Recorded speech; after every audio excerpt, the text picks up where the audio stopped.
It strikes me that if you were probably going to ask the American people how best to stimulate the economy, and you're going to spend $1 trillion to do it, the best, the smartest allocation of those resources would give the money back to the American people. In our wisdom, we think we know better than they do how to spend money. And the thing that made this the greatest country in the world is this wonderful market capitalism that said people will serve their own best interests. And we have the very ego to think that we can decide for them. I think we need some stimulus. I don't disagree with that. But I don't think we need to do it right now. I think we need to fix the mortgage market and the housing market and the credit market before we touch any kind of stimulus. And if we do a stimulus,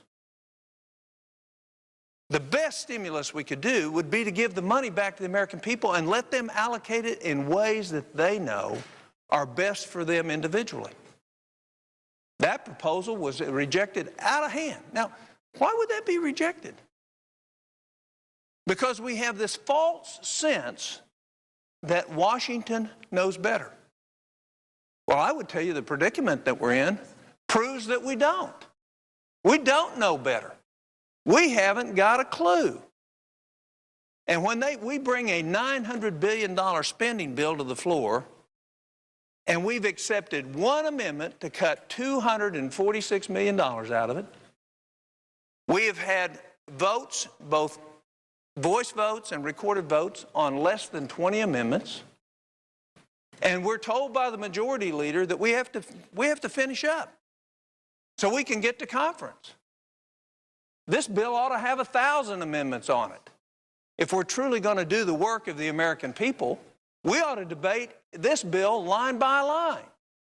I will not agree to any unanimous consent until the next 15 amendments that I've got have a scheduled time to be brought up so the American people can hear of all the stinky stuff that's in this bill.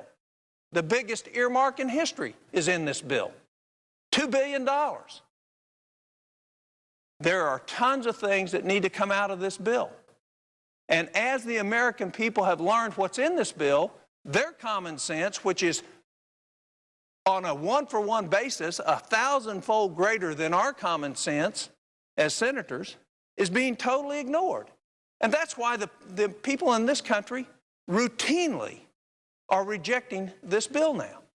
And you can do all the promotion of it, you can use all the MoveOn.org, you can do all the websites you want, but when they smell a skunk, their olfactory senses are quite acute.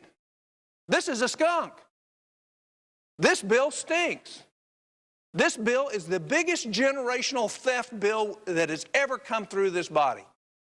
And what I mean is we have a standard of living in this country that's 30% greater than anywhere in the world, and it'll guarantee, this bill will guarantee your children and grandchildren will lose every bit of that edge.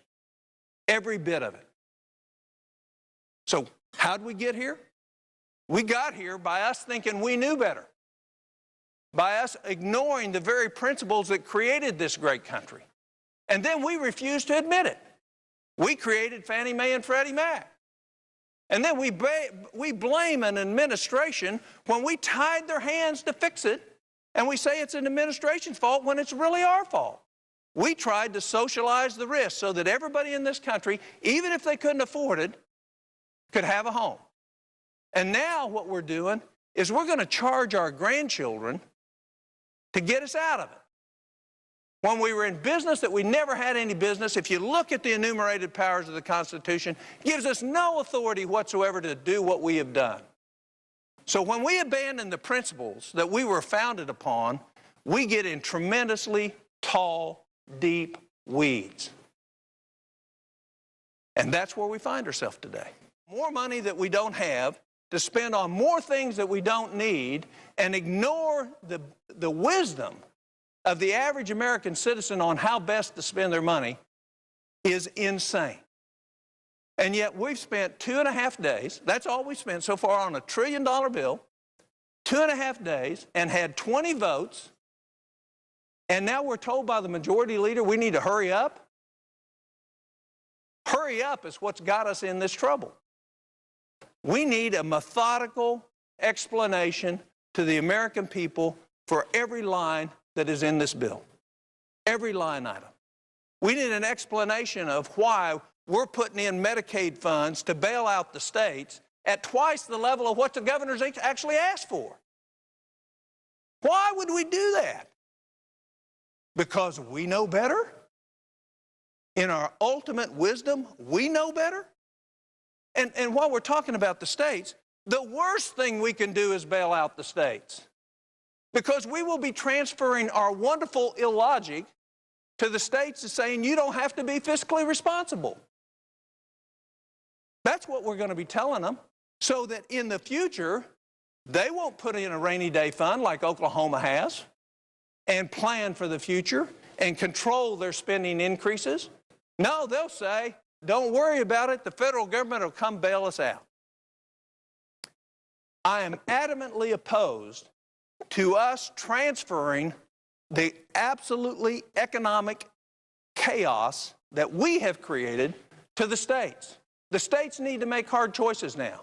We need to do what we need to do, which is fix housing, fix mortgages, fix the banking system, and when we've done that, which will fix all these other problems, then come with a real stimulus that allows American people, the American people, much like what the majority of the McCain bill does, to decide how they're going to spend the money. And since we're so down on the business sector in this country that creates all the jobs, small business and large business alike, why don't we think about maybe having a competitive tax on our corporation that is competitive with the rest of the world? No, what do? We have one 10% higher than anybody else in the world. But yet it's business's fault that we're in this mess. Nothing could be further from the truth. We're in this mess because Congress put us in this mess. Not any president, not Bill Clinton, not George Bush, and certainly not Barack Obama. So let's be honest with the American people. Let's fess up. We don't know what we're doing. The $1 trillion bill was cobbled together in 4 weeks with earmarks like crazy through it for every special interest group that's out there, so we can look good to certain of our buddies, and especially the ones that give us campaign contributions. That's what describes this bill, not the ethical, methodical, how do we fix the problem that we have? You cannot fix a problem until you know what the problem is, and the problem is us. We created this mess, and our actions created this mess. You know, the president just signed the Children's Health Program. Not opposed to the Children's Health Program. I'm not opposed to helping children get the health care that they need. But this body rejected a way to do that wouldn't have increased taxes $71 billion and would have covered every child. But no, we're smarter than that because we really want to tell people where they're going to get their health care and how they're going to get. And then when we can't afford it, you know what we're going to do? We're going to ration it, just like every other country that has a centralized control over their health care. And then what's going to happen to our cancer cure rates, which are 50% higher than anywhere else in the world? They're going to be the same as the rest of the world. They're going to go down. And now we've got comparative effectiveness that we want to put through that says some government bureaucrat's going to tell doctors how to practice medicine. That's in this too. We're going to have them tell us how to practice medicine. To me, it is deeply disappointing that we find ourselves where we are today. And I don't think pointing fingers anywhere except back at ourselves accomplishes anything. But yet I've heard that 3 or 4 times this morning on the floor. It's somebody else's fault. No, it's not. It's our fault.